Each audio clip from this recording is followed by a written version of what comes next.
다음날 0시, 효력 시작도 다음날 0시, 다음날 옆 가게가 조용해야 된다. 옆 가게에서 아무 소리도 안 들려야 된다. 그럴 가능성은 없잖아요. 기본을 탄탄히 다지시고 그다음에 용어에 빨리 익숙해지시면 문제 푸시는데 큰 어려움은 없겠습니다. 자, 수고하셨습니다. 계속해서 보시죠. 212쪽에 2절 수용 방식입니다. 먼저 해설 그림을 보도록 하시죠. 수용은 어떻게 진행되냐면 대부분 이제 그 절 위에 있는 그림이요. 그 굵은 1번 해설 그림입니다. 대상 토지가 있으면 대상 토지를 시행자가 다 돈을 주고 사들이는 거죠. 그래서 백지 상태의 소유권 한 장 만들고 그리고 거기를 싹 밀어서요. 크게 땅을 만듭니다. 대규모 단지의 조성과 공급이죠. 그리고 해서 이렇게 새 땅을 조성을 하는 거죠. 싹 밀고 새로 단지 시가지를 만들고 그것을 필요한 업체에게 파는 거죠. 무슨 아파트 짓겠다는 업체, 무슨 이제 백화점 짓겠다는 유통회사 등에게 파는 겁니다. 이게 이제 공급이죠. 이렇게 하게 되는데 전체 다 사들이는데 예를 들어서 100이 든다고 치죠. 그리고 싹 밀고 새 땅 만드는데 50이 든다고 보겠습니다. 자, 그러면은 150이 있어야 사업을 할 수가 있죠. 물론 이제 사업을 하고 나서 끝나서 팔 때는 이제 뭐 많은 돈이 들어오겠지만 그건 나중 문제고 우선은 150이 있어야 됩니다. 이 150 뭐 나중에 돈보다도 우선 이게 이것도 귀찮다고요. 그래서 다 사들이는데 다 현찰 주고 사는 게 아니라 60은 현찰 주고 40은 딱지로 40에 해당하는 돈은 딱지로 발행할 수 있다고요. 자, 그러면 현찰 60만 있어도 되죠. 그리고 나중에 이 백화점 받을 업체에게 현찰 50을 당겨서 미리 나중에 땅을 살 거니까 그 돈 좀 미리 땡겨달라 할 수가 있죠. 그러면 그 50으로 50을 벌충한다고 치고 그다음에 60만 갖고 40은 딱지로 발행하니까 현찰 150을 갖고 사업을 하는 게 아니라 현찰 60만 있어도 사업을 할 수가 있죠. 사업 비용이 크게 줄어들게 됩니다. 땅을 사들이면서 현금으로 주는 게 원칙인데 이 딱지를 발행한다. 이 딱지 이름이 토지상환채권입니다. 자, 그러고요. 나중에 여기 땅을 살 사람에게 미리 돈을 당겨받는다고요. 그게 이제 선수금이죠. 자, 그런데요. 이 중에 어느 자리에 쌍을 싹 밀고 하는데 여기에 뭐 옛날 이제 논두렁 밭두렁도 있고 개울도 있고 또랑도 있고 동산도 있고 그랬습니다. 땅을 싹 밀어서 만든 다음에 거기에다가 다시 어린이 도서관을 짓는다고 치자고요. 어린이 도서관을 그냥 콘크리트 사과박스로 지을 수도 있습니다만 거기에 동산도 있고 또랑도 있고 그러면 더 자연 친화적인 어린이 도서관이 될 수 있잖아요.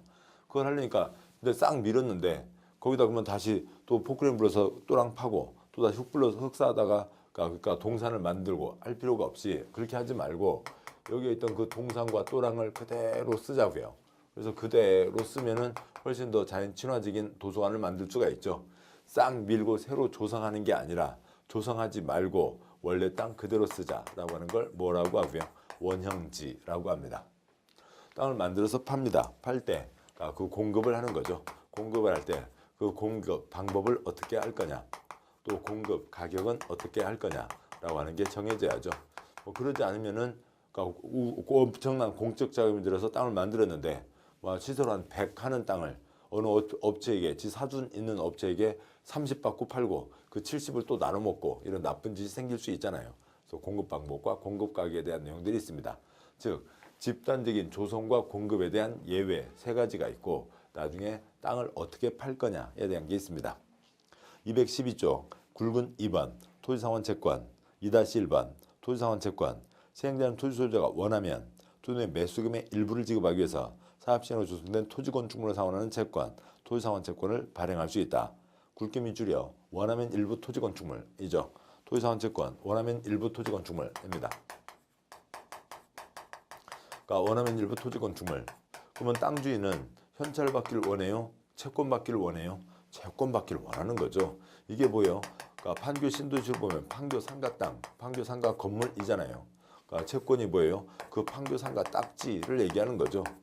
현찰 받고 어디 가서 라면집 하고 있다가 신도시 분양 때 경쟁 입찰로 들어와서 그 땅을 상가 땅을 사는 것보다 미리 상가 땅 주인이 되는 거잖아요. 누구라도 원할 겁니다. 원할 테고 그런데 일부 어디 가서 전셋집이라도 구해야 되죠. 그래서 일부는 현찰 주고 일부만 딱지로 발행한다.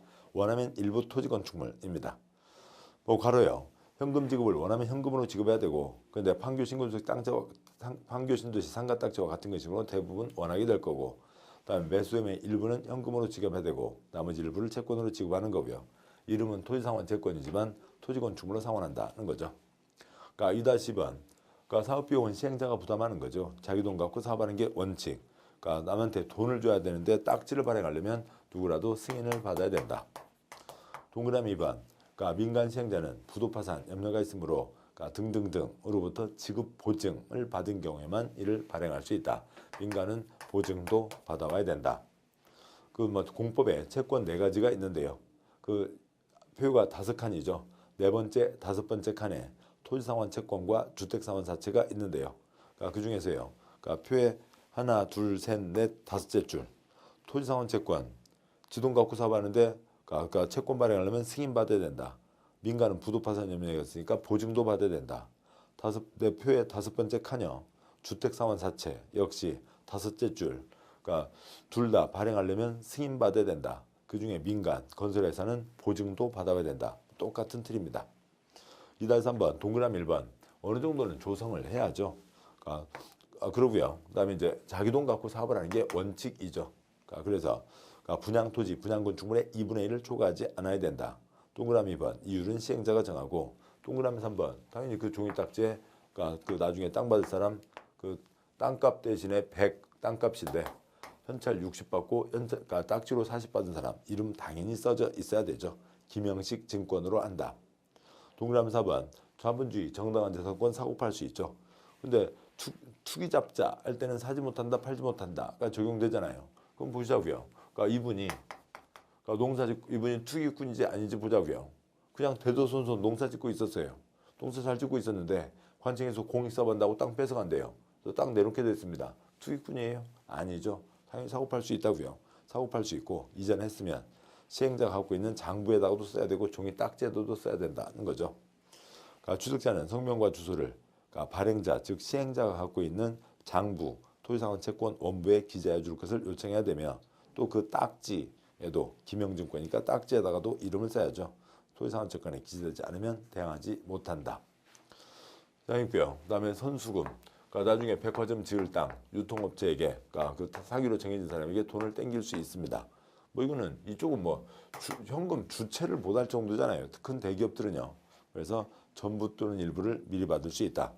역시 자기 돈 갖고 사업해야 되는 건데 남의 돈 땡겨 쓰려면 승인을 받아라 라고 하는 거죠. 거기까지가 있습니다. 다음에 이제 원형지가 있네요. 3-1번 원형지 동그라미 1번 해설 말씀드렸고 동그라미 2번 원형지란 조성되지 않은 손대지 않은 원래 상태의 토지를 말한다. 동그라미 3번 원형지로 공급될 재상토지 개발 계획 방향은 개발 계획에 포함되어야 된다. 여기 토지를 어떻게 한다라고 하는 위치에 대한 계획, 개발 계획에 원형지를 어느 정도 한다가 포함되는 거고요. 근데 원형지를 받는다. 아주 큰 혜택이죠. 많이 비싸게 팔지는 않을 거라고요. 그런데 나중에 이 신도시 땅에 비하면은 엄청난 싸게 땅을 값을 받게 되는 거죠. 엄청난 혜택이라고요. 아무나 원형지를 받을 수는 없습니다. 동그라미 4번 시행자는 도시를 자연 친화적으로 개발하거나 복합적 입체적으로 개발하기 위해서 필요한 경우 지정권자 승인을 받아 다음의 자, 즉 원형지를 공급받아 개발하는 자, 원형지 개발자에게 원형지를 공급하여 원형지 개발자가 개발하게 할 수 있다고 되어 있습니다. 원형지를 받을 수 있는 사람, 1, 2, 3 공적 주체이죠. 1번 국가, 2번 지방자치단체, 3번 공기업이 있고요. 여기가 같이 써져 있군요. 죄송합니다. 1번 국가와 지방자치단체, 행정청이요. 2번 국세가 들어간 공공기관, 3번 지방세가 들어간 지방공사가 있고, 그다음에 4번 공모해서 선정된 자, 거기를 어떤 모양으로 만들어 보는 게 좋겠다. 당선됐다고요. 그럼 그 사람이 어떻게 해보자 할 수 있는 거죠. 5번 일반 개인 업체들은 안 되고 개인 업체들 중에서 돈 벌자는 업체 중에서 특별히 중요한 2가지요. 학교나 공장의 경우에는 그러면 원형지를 공급받을 수 있다. 뭐 요즘 경제난 심각하고 일자리 중요한 거죠. 학교 여러 가지 뭐 부정부패 비리가 많긴 하지만 그래도 좋은 학교도 있잖아요. 그래서 이상 5가지 경우에만 원형지를 받을 수 있다. 동그라미 번 원형지 개발자 선정은 수의계약으로 한다. 단 원형지 학교 공장 직접 사용하려는 원형지 개발자 선정은 경쟁 입찰로 한다. 이유 이상 유찰되면 수의계약으로 할 수 있다는 겁니다. 여기까지는 아무 문제가 없죠. 뭐 다른 사람이 신경 쓸 필요가 없습니다. 1대1 계약, 이 수의계약이죠. 근데 여기는 서로들 들어가려고 하는 업체들 많잖아요. 그래서 여기는 입찰로 한다라고 하는 겁니다. 입찰이라는 게 많이 쓰는 사람이 가져가는 거죠. 그다음에 동그라미 6번 공급될 수 있는 원형지 면적은 전체 토지 면적의 3분의 1 이내로 안정한다. 그러니까 조성과 공급을 하는 거죠. 집단적 조성 공급입니다. 조성을 하는 게 기본이고 조성하지 않고 그대로 내비두는 건 일부겠죠. 원형지 세 글자 3분의 1 이내로 한다. 3-번 원형지 공급 승인 절차가 있습니다. 뭐 여기는 이제 그 시험 나온 정도만 보도록 하시죠. 동그라미 1번 시행자는 원형지 공급하기 위해서 지정권자에게 승인 신청할 때 원형지 공급 계획을 작성해서 함께 제출한다. 원형지를 팔겠다고요. 누구누구한테 어떻게 팔겠다는 것. 원형지에 대한 가닥은 첫 번째 개발 계획에 있었고 지정권자가 있고 그에 따라서 이렇게 팝니다. 이제 세부적인 사후 절차인 거죠. 그러니까 동그라미 2번 5째 주점 원형지 공급 가격은 개발 계획이 반영된 원형지 감정 가격에 시행자가 원형지에 설치한 기반시설 공사비를 더한 금액을 기준으로 시행자가 원형지 개발자와 협의하여 결정한다고 되어 있습니다. 그러니까 논두렁 밭두렁 그대로 넘겨주는 건 아니잖아요. 그러니까 그 가격 그대로 하면 안 되죠. 논두렁 이 땅을 돈 주고 뺐을 때는 개발 계획이 배제된, 그러니까 개발이 배제된 상태에서 평가를 하는 거죠. 논두렁 밭두렁 상태로 평가를 했지만 지금 이 자리는 신도시 땅 일부잖아요. 그래서 신도시가 얹어진 것을 전제로 하고 감정평가를 하고 그다음에 여기는 크게 손대지는 않지만 지금 이 자리에 지금 이 도로 신장로들은 다 들어오게 될 거잖아요. 그리고 이 자리에도 그러니까 수도 파이프는 당연히 들어가야 됩니다. 그런 기반시설 설치 비용은 더하고 그다음에 협의해서 정한다. 동그라미 3번 그러니까 둘째 줄 끝에요. 조건을 붙일 수 있다. 국토계획법 개발인 허가제 조건 붙일 수 있다. 다 하는 거죠. 엄청난 도움이 되는 겁니다. 3-3번이요. 원형지를 공급받았습니다. 그러니까 일반 신도시 땅보다 지금 훨씬 싼 값으로 받은 거죠. 그걸 앉아서 팔면 그 자리에서 팔면 그러니까 배꼽배기 장사가 될 겁니다. 안 된다고요. 일정 기간은 쓰고 그 다음에 내다 팔아야죠. 원형지 개발자에 대해서요. 원칙 5년 10년 안에는 매각 불가. 예외 5년 10년 내 매각할 수 있다. 그러니까 국가 지방은 공적 주체니까 언제라도 내다 팔 수가 있는 겁니다. 근데 나머지 중에서도요. 그러니까 특별하게 이 중에서도 그러니까 정해져서 그러니까 이 중에서 그러니까 지정권자 이주대책, 그러니까 공공문화시설 등에다가 지정권자의 승인을 받으면 그러니까 그 경우에는 5년 10년 전에다도 내다 팔 수가 있고 그러니까 국가 지방이 아닌 나머지들은 그러니까 기본적으로 몇 년요? 5년, 10년은 지나야 그 다음에 내다 팔 수가 있다라고 하는 거죠. 즉 공공기관, 공무원에서 선정된 자, 그다음에 학교 공장은 5년, 10년은 지나야 된다. 다음 쪽 보시면 동그라미 1번 국가 지방을 제외한 국가 지방은 언제라도 팔 수 있고요. 나머지 원형 개발자는 10년 범위에서 정하는 기간 동안 원형지를 매각할 수 없다. 원형지 받기로 계약 체결된 날부터 10년 아니면 공사 완료 공고일부터 5년 정해진 목적으로 5년 쓰고 팔든지 아니면 땅 받기로 했으면 뭐 공사하는 거 다 포함해서 10년 지나서 팔든지 할 수 있다. 그다음에 가점 이주용 주택, 그다음에 공공문화시설 등으로 승인받은 경우에는 예외로 한다. 그 5년 10년 전에도 팔 수 있다. 근데 이제 다음은요. 그러니까 이거 받은 사람들이 무슨 잘못을 하면 동그라미 2번 지정권자는 시행자 보고 어떻게 하라고 요구할 수 있는 거고요. 동그라미 3번 이거 받은 사람들이 무슨 잘못을 하면 시행자는 그 계약을 취소 해제할 수 있다는 거죠. 여기까지겠습니다. 굵은 4번 이주대책은 이제 주로 임차인이요. 땅 주인 등은 보상금을 받으면서 나가죠. 그 돈 갖고 여러 가지 할 수 있는 여유가 됩니다. 그런데 임차인은 그 개발되지 않은 그 허름한 곳에 뭐 보증금도 두고 그다음에 월세 내면서 생활하고 있었습니다. 그 보증금 받았다고요. 그 보증금 받고 이 빚과 번쩍한 신도시 주변에 어디서 살 수가 있어요. 그래서 그분들에 대한 도움 대책이 이주 대책입니다. 굵은 5번, 5-1번 그러니까 공급 계획을 제출하는 겁니다. 동그란 다음 쪽에 동그라미 2번이요. 그러니까 시행자는 공급 계획을 작성 변경해서 지정권자에게 제출한다. 그냥 실시 개발 계획에 정해져 있고 또 실시 계획에 정해진 바에 따라서 팔면 되는 거죠. 뭐 그러니까 그렇게 팔아가는 후속 절차라고요. 이렇게 합니다. 팝니다. 라고 하는 거지. 따로 승인받거나 인가받을 게 없는 겁니다. 5-10번 공급 방법과 공급 가격이요. 이제 그걸 쪽으로 당겨서 보도록 하시죠. 요것에 대한 얘기입니다. 그러니까 공급 방법과 공급 가격. 그러니까 우선 뭐 결론부터 말씀드리고 가면 자본주의죠. 돈 놓고 돈 먹기, 경쟁 입찰 이 원칙입니다. 많이 쓰는 사람이 가져가는 거죠. 그런데 그렇게 하다 보니까 큰 대기업들 돈 한 100짜리 땅을 잡아서 300은 될 것 같다고요. 그럼 한 120, 150 들어오는 업체도 있지만 그냥 50 먹으면 되잖아요. 그래서 250 지르고 나는 30 먹는다. 270 지르면 남은 사람들은 싹 기회가 안 되는 거죠. 돈 많은 곳에서만 다 가져갈 수 있으니까 중소회사에게도 기회를 주자. 중소회사에게도 기회를 주기 위해서 뭘 하는 거고요? 추첨을 하는 거죠.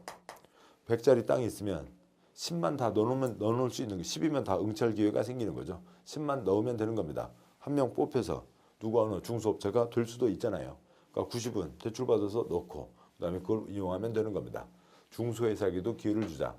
그러니까 비리의 문제가 전혀 없을 때에는 다른 사람 신경 쓰지 마세요. 우리들이 알아서 계약합니다. 수의 계약으로 할 수 있다는 거죠. 공급 가격이요. 그러니까 공법입니다. 공법이니까 당연히 뭐로 하는 거고요. 감정 가격을 기준으로 하는 거죠. 민법이면 합의로 정해지는 거고요. 두 번째요. 좋은 일 하겠다는 것은 좀 싸게 팔아줘라. 감정 가격 이하로 할 수 있다라고 하는 게 이쪽의 결론입니다. 5-2번 동그라미 1번 경쟁 입찰 방법에 따른다. 동그라미 2번 큰 대기업에서 그렇게 눈독 부리지 않아도 되는 일들이요. 중소회사에게도 좀 나눠주자고요. 삼성 두부, 현대 두부 없잖아요. 중소기업 고유업종 그건 중소기업에서 하시자고요. 단 주택법에 따른 국민주택 규모 이하 85 이하의 주택건설 용지, 주택법에 따른 공공택지 330 이하의 단독주택 용지, 공장 용지에 대해서는 추첨으로 할 수 있다. 중소회사에게도 기회를 주자. 3번 비리의 문제 전혀 없을 때에는 수의계약으로 할 수 있다는 거죠. 1번 그러니까 공공용지를 국가 지방에게 공급한다고요. 다른 사람이 들어갈 일이 없죠. 4번 토지상환 채권에 따라서 하는 겁니다. 이미 다 정해져 있었죠. 전혀 문제되지 않는 겁니다. 다른 사람 신경 쓸 일이 없는 거죠. 5-3번 그러니까 공급 가격이요. 동그라미 1번 감정 가격으로 하는 게 원칙. 동그라미 2번 학교, 폐기물 처리 시설, 그 밖의 시설과 이주단지 조성을 위한 토지를 공급할 때는 그러니까 감정 가격 이하로 정할 수 있다. 싸게 팔아줘라 할 수가 있습니다.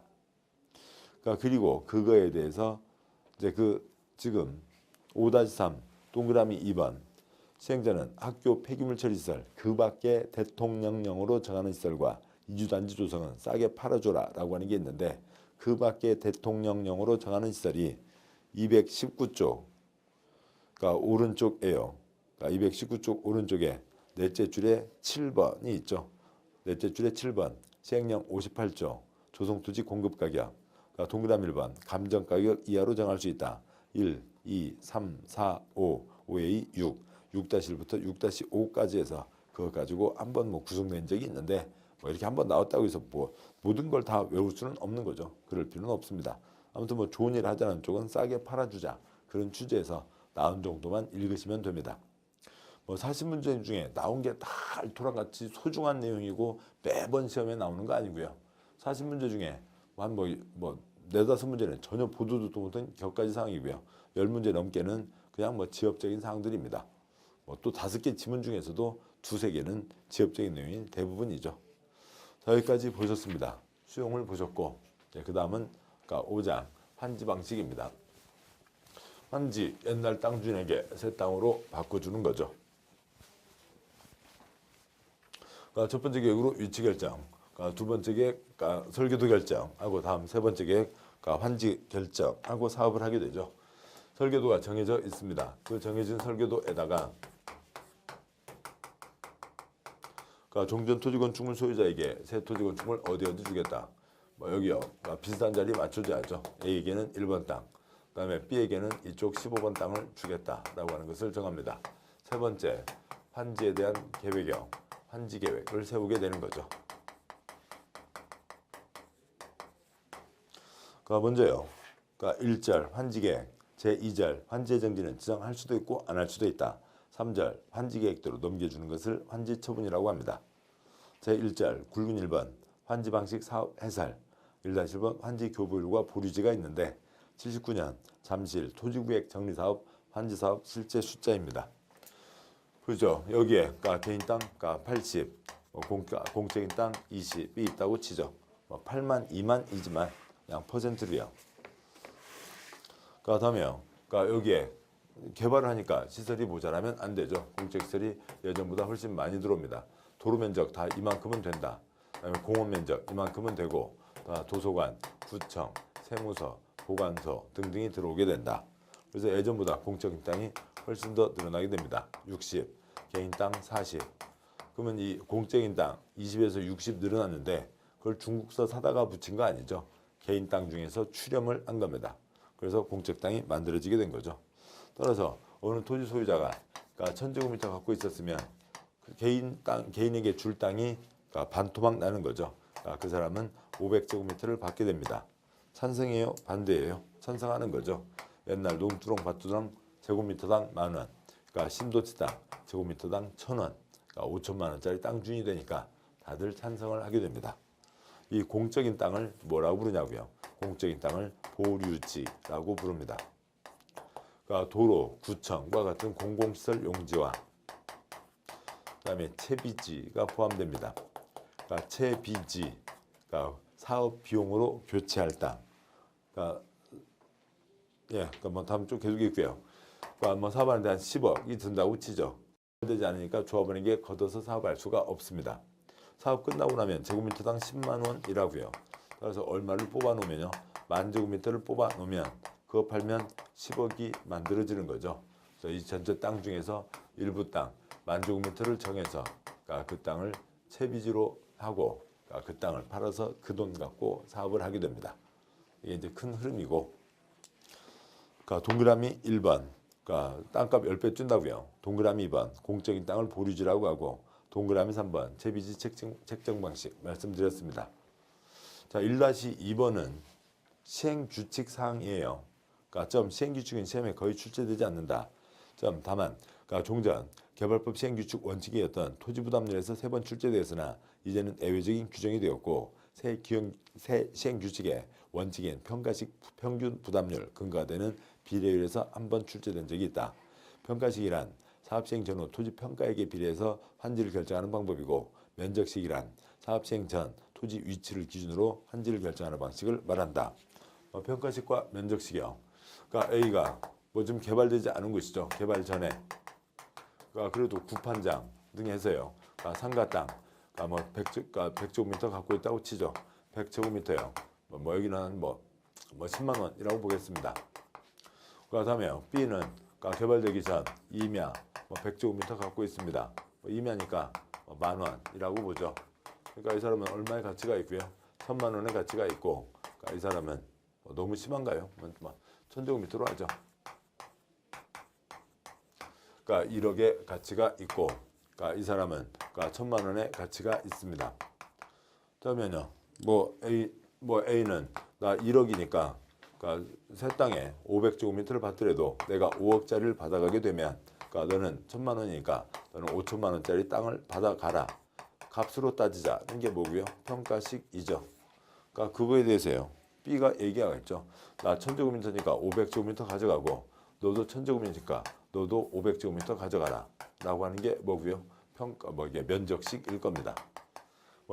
자기가 처해진 조건에 따라서 이것저것 주장하겠지만, 당연히 어지간치 뭔가 바뀌는 곳에서는 평가식을 기준으로 해야 되겠죠.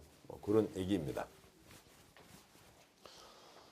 자, 그런데 새 시행규칙에서 평가식에 따른 평균 부담률, 면적식의 평균 토지 부담률이 있는데, 평가식 내용에 대한 얘기를 잠깐은 짚자고요.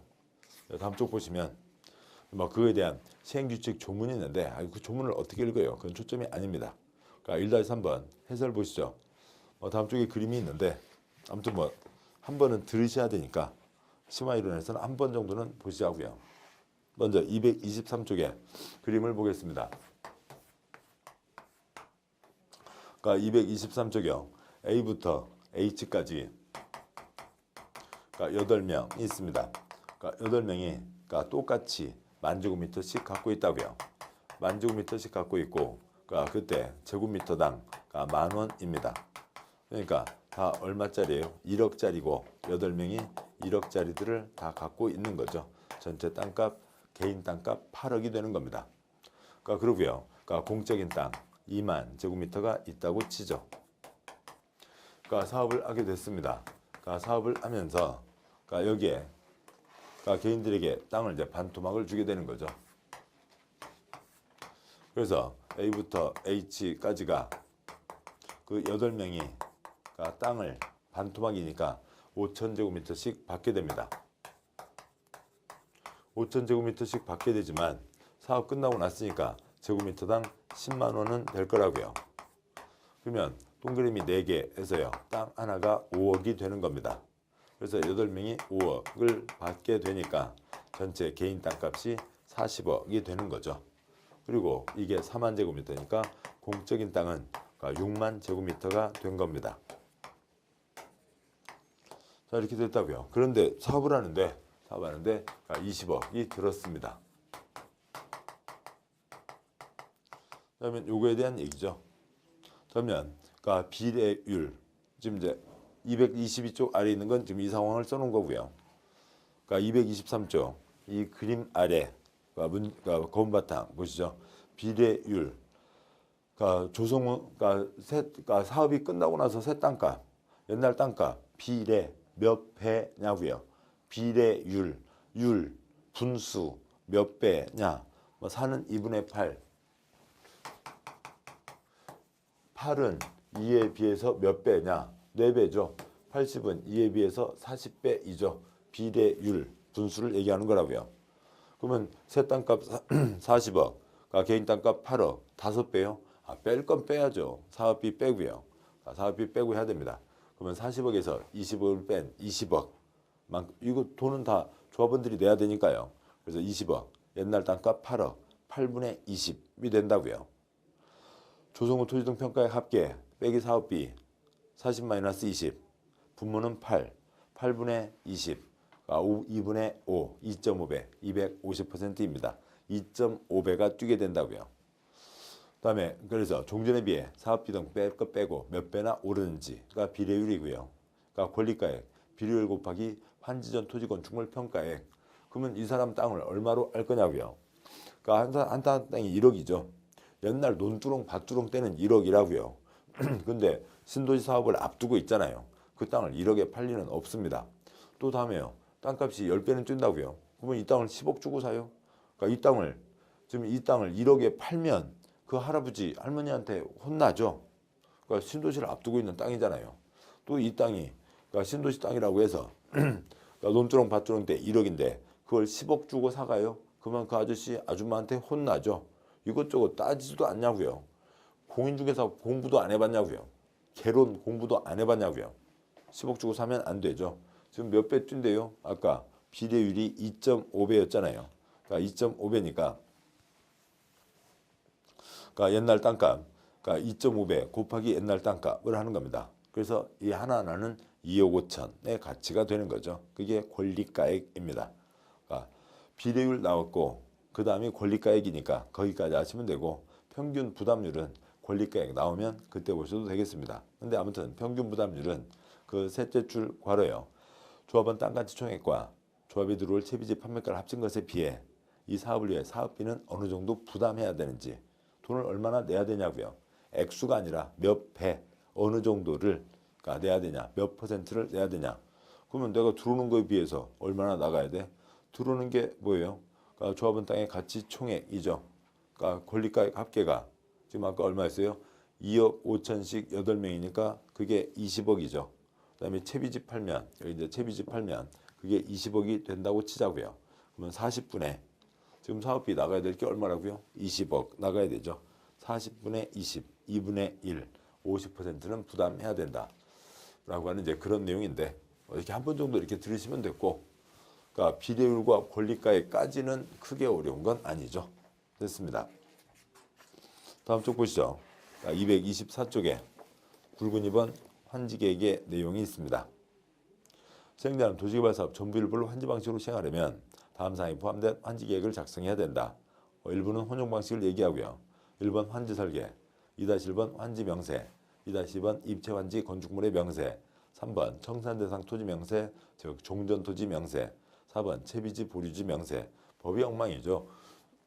보류지 안에 채비지가 포함되어 있는데 채비지 보류지 명세 엉망입니다. 아무튼 여기까지가 되고요. 그걸 이해하기위해서 보시면 쉽게 얘기하면 이거죠. A, B가 예전에 어느 땅 갖고 있었는데 어느 땅 줄 거냐고요. 그러니까 그 그림을 다시 그리는 것 빼고요. A가 옛날 101번 땅 갖고 있었다고요. 그런데 1, 2, 3, 4, 5, 6 1블럭에 1번 땅을 주겠다. B가 옛날에 123번 땅 갖고 있었다고요. B한테는 4블럭에 15번 땅을 주겠다. A가 1000제곱미터 갖고 있었는데 A한테 500제곱미터를 주겠다. B가 2000제곱미터 갖고 있었는데 1000제곱미터를 주겠다. 근데 특별한 경우에는 개발 사업을 하면서 콘크리트 하나도 안 붙는다. 그럴 수는 없잖아요. 그럴 수도 있죠. 아파트를 짓는다고 치죠. 135번에 C가 1000제곱미터 땅 갖고 있었는데 그 사람에게 C에게는 2블럭에 들어서는 아파트 101동 307호 몇 제곱미터짜리로 아파트로 100제곱미터짜리를 주고 나머지는 어떻게 돈으로 처리하겠다. 그럼 이제 이 중에 딱딱 맞아 떨어지는 경우도 있고 돈을 주고받고 해야 되는 경우도 있겠죠. 그런 것들이 있습니다. 누구누구에게 어디 준다. 이게 환지계획이죠. 옛날 땅 주는 게 새 땅 어디 준다는 겁니다. 이걸 그림으로 표현하면 다음과 같은 도면 넉장이 된다고요.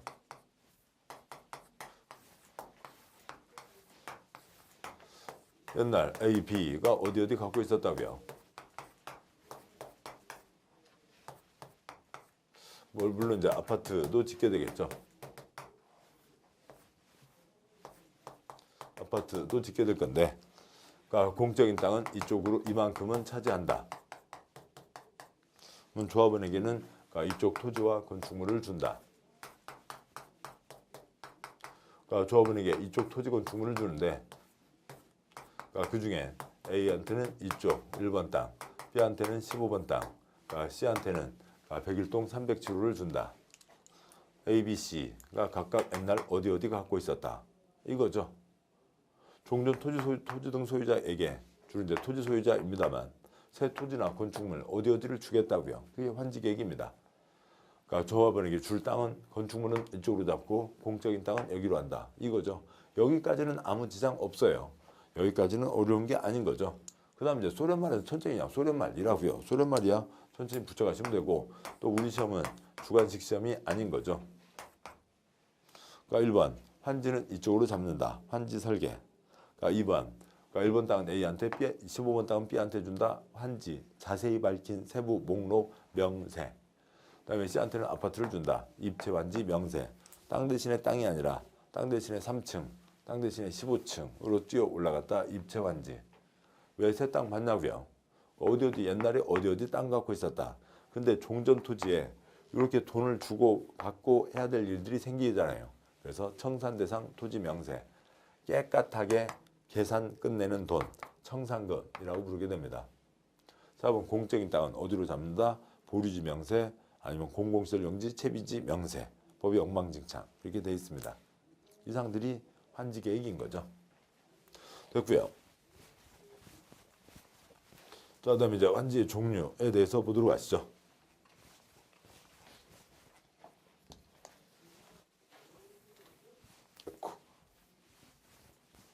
네. 다음에 굵은 3번 책 224쪽이요. 환지계획 작성 3-1번 동그라미 1번 환지계획은 종전 토지와 환지 즉 옛날 땅, 새 땅 양쪽 다 따지는 거죠. 유지면 토수리완 기타 위치, 지목, 면적, 토질, 수리, 이용상황, 환경 그 밖의 사항을 종합적으로 고려하여 합리적으로 정해야 된다. 즉 옛날에 가장 비슷한 땅으로 맞춰준다는 거죠. 뭐 2, 3, 4 생략하고요. 3-2번 환지의 종류가 9가지가 있습니다. 보시죠. 뭐 유지면 토수류안 다 따져야 되겠지만 그 중에 면적을 기준으로 보시자고요. 그러니까 면적 기준 50%로 보죠. 그러니까 1번요. 어느 누가 그러니까 2000제곱미터 갖고 있습니다. 그러니까 그러면 50% 적용해서 1000 줬다. 기준에 딱 맞아 떨어졌죠. 적응 환지. 2번요. 어느 사람이 300제곱미터 갖고 있습니다.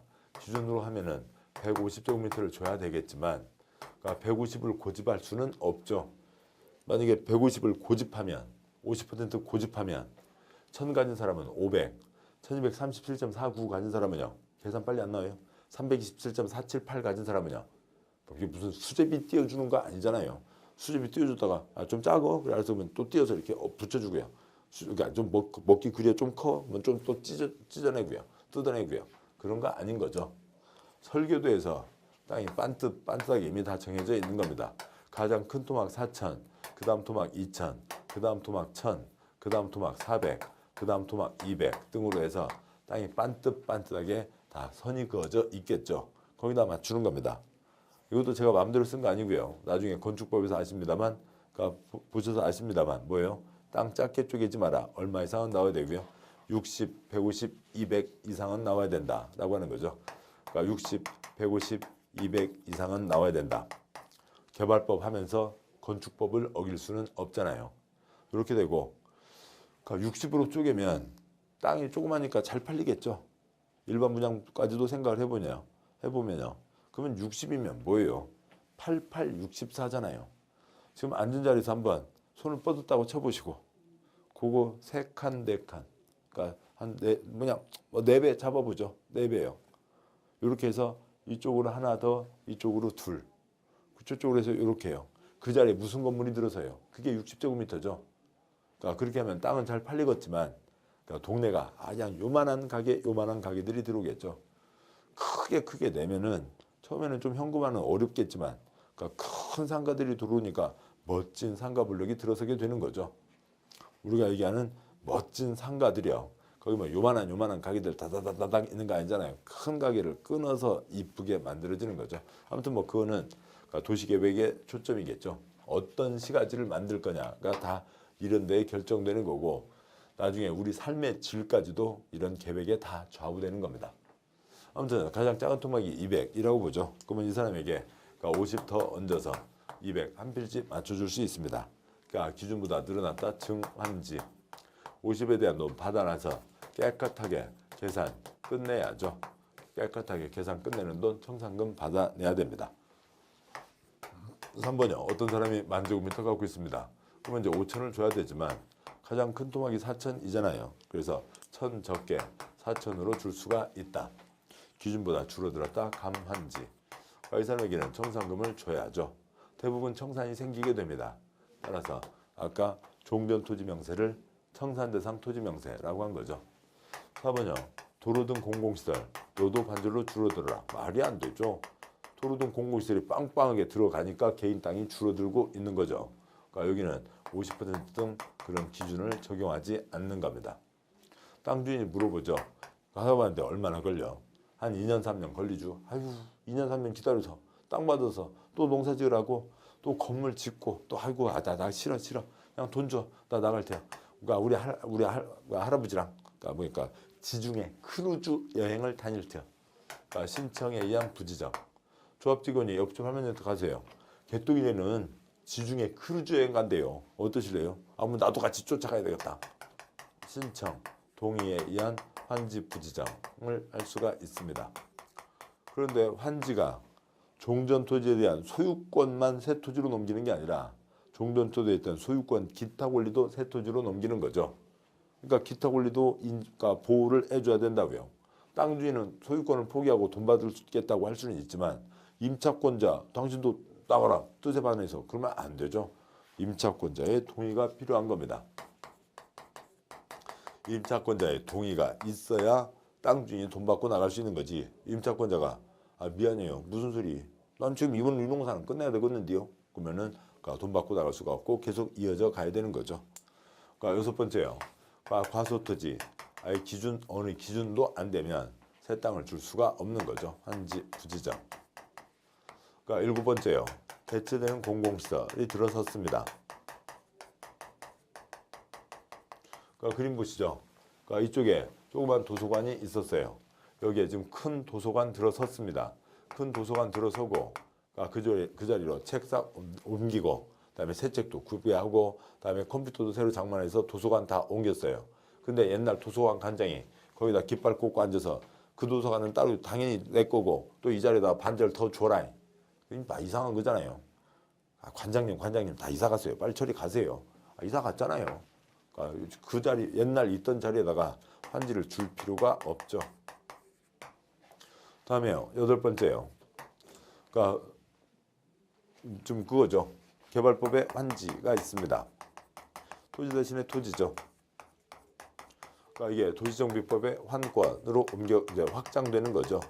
그러니까 건축물 대신에 건축물을 주게 되는데 건물이 손바닥 위에 떠 있을 수 없으니까 토지도 같이 움직이게 되죠. 토지 소유자에게 토지나 건축물, 건축물 소유자에게 토지나 건축물을 주게 됩니다.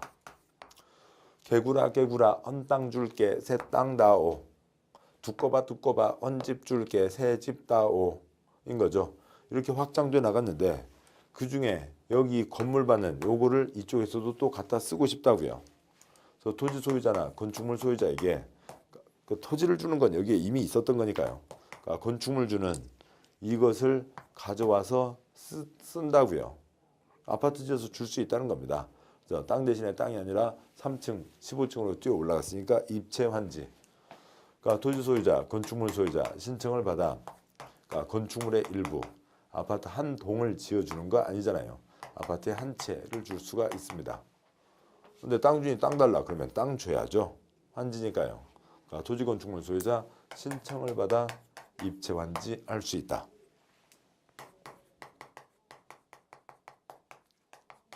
그러니까 다음에요. 그러니까 아홉 번째요. 그러니까 옛날에는 빨간 땅 없었죠. 환지 계획을 통해서 그러니까 공적인 땅, 보류지, 공공시설 용지와 채비지가 정해지는 겁니다. 환지 종류 9가지가 있고 그 중에 이 빨간색 두 자리요. 또 거기만 3번씩 나온 거죠. 그러니까 5번 신청동의 부지정 때 그러니까 신청동의 한 부지정 때 임차권자 동의받아야 된다. 8번 입체환지 때 토지건축물 소유자 신청을 받아 입체환지할 수 있다 라고 하는 거고요. 뭐 이 9가지에 대한 문장은 똑같은 내용이니까 특별히 읽는 거 생략하겠습니다. 한 장 넘어와서요. 227쪽에 3-3번 시행자는 환지를 정하지 않기로 결정된 이 자리죠. 부주정입니다만 이건 도서관 관장님 도서관 이사 갔어요. 빨리 그쪽으로 가세요. 하니까 여기는 대상이 아니고요. 요 두 가지요. 옛날 땅 대신에 새 땅으로 바꿔주는 게 환지인데 새 땅을 안 받기로 됐습니다. 그러면 사업 다 끝나고 나가세요 할 수도 있지만 어차피 나가실 분 중간에 나가세요 할 수도 있죠. 3번요. 환지를 정하지 않기로 결정된 토지 소유자, 임차권자 등에게 날짜를 정하여 그날부터 해당 토지 해당 부분의 사용수익을 정지시킬 수 있다. 사용수익 정지하기 하려면 30일 이상 기간 두고 토지 소유자, 임차권자에게 알려야 된다. 사용수익 정지, 나가라 인 거죠. 나가라. 세 글자, 며칠이요? 30일 이상 기간 두고 통지한다는 거죠. 3, 4, 1에 있는 입체 환지는 도시정비법 내용 그대로입니다. 도시정비법 보시면 되고 여기는 이제 두 가지만 보시면 되죠. 동그라미 1번 토지건축물 소유자 신청을 받아 건축물의 일부 아파트 한 채를 줄 수 있다. 동그라미 2번 단 토지건축물이 대통령 기준 이하면 그러니까 신청 대상에서 제외할 수 있다. 여기도 땅이 아예 작으면 안 주잖아요. 토지건축물이 작으면 신청할 수 없다고요. 그러니까 기준 이하란 입체환지 신청한 자의 종전 소유 토지건축물 권리가액이 도시개발사업 조성되는 토지에 건축되는 구분 건축물, 아파트 최소 공급가액의 70% 이하인 경우를 말한다.